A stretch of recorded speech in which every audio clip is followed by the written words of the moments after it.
Hello and welcome back to the Hart Trailer Sports Desk. I'm Steve Ross coming to you from the brand new OG&E Coliseum. I just took a look at the former home of the NRHA Futurity, the NRHA Arena. Gone. There's nothing there anymore. It's odd to see what a giant gap it is between here and the old Super Barn, but I'm sure the Oklahoma Fair Board and their crew will put something in there that we're all going to be proud of. A great Futurity underway. Today is the first section of the Open. We'll see about 130 runs. Then we'll see that many the next day and the day after that. What we're trying to do now is get down to the semifinalists, those top 75 transfer spots to go to the semifinals. We'll take the top 30 out of that to go to the finals. Today's been a good day to start things off. We're about halfway through this first section. We'll update you. Here's a crowd favorite, the young up-and-comer Luca Fapani. Going to be your fantasy was a 222 and showed a lot of hope for the connections as Luca came in cool as a cucumber, as he always is. That little stumble there at the end of that right turn, really the only bobble in this run. Very clean, very typical of Luca Fapani. I say reminds me more of his mother than his father as a showman, in that he's just so smooth and makes it look effortless. So there's definitely one to watch. One of the things I love about the Hart Trailer Sports Desk is it allows you time to develop rooting interest going forward. Here's TR Get Her Done, another one of those great ones out of Whizzin' for Checks down there at Tamarack Ranch. This is an Inferno 66. And Gabriel Borges proved he was up to the task on this beautiful gray stallion with a 222. Another one of those horses that makes it look easy, and you kind of want to keep an eye on these type heading to the semis and then for the finals. Did they do it within themselves? Certainly looked like he did. Here's been the most decorated 3-year-old probably this year. Gunner Smoking Checks, that great gunner out of the great mare Czechsanicki, and Andrea Fapani with a 222.5, a rather workmanlike effort. This horse has marked over 230 a couple of times already. Incredible to do that as a 3-year-old, but I know Fapani's just thinking get through the first go, get to the semis, and then he'll unleash the hounds come finals night. So a very, very, I'm going to say within himself, 221.5. I wouldn't even say that he schooled on him, but definitely we've seen more in the tank from Gunner Smoking Check, so looking forward to great things for him. Nicole Rennick Johnson came in on These Lips Trash Talk. Gorgeous Palomino son of Gunna Trasha was a 220.5.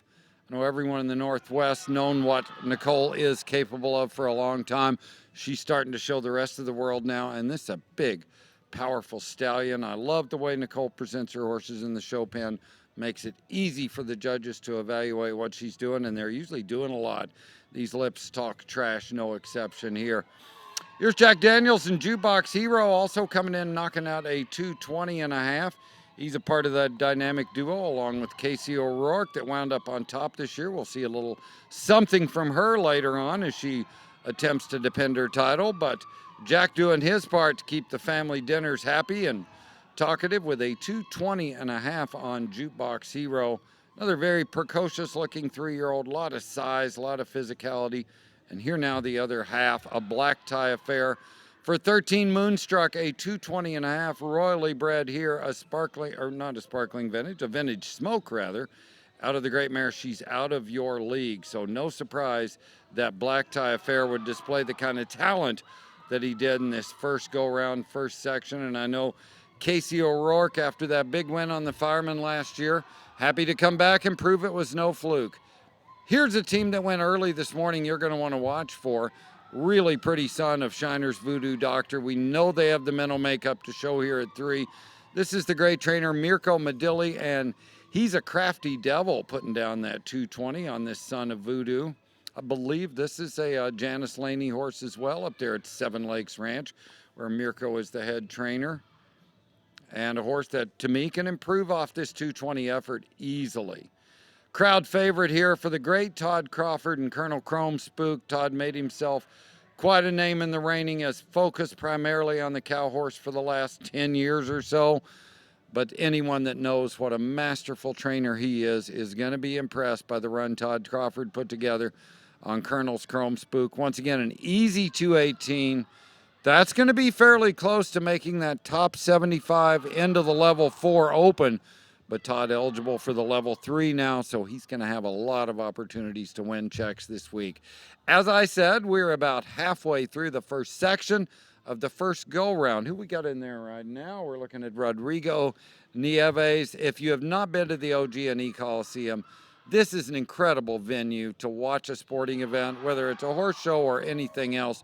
But it was built for horse shows. We love that about it. It is so user-friendly. The food's great here. The concourse is set up nicely. I mean, this is a really big improvement over the Jim Norick Arena, which I know is everyone's sentimental favorite.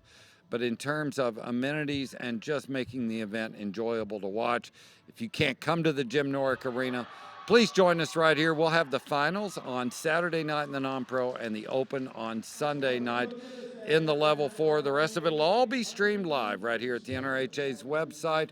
I want to thank the great folks at Hart Trailers for allowing us to have the sports desk where we can bring you up to speed twice daily, mid-morning and late afternoon, on all the comings and goings. We'll have the second section and round out what happened in the first section tomorrow morning. So until then, this has been Steve Ross saying so long, everybody.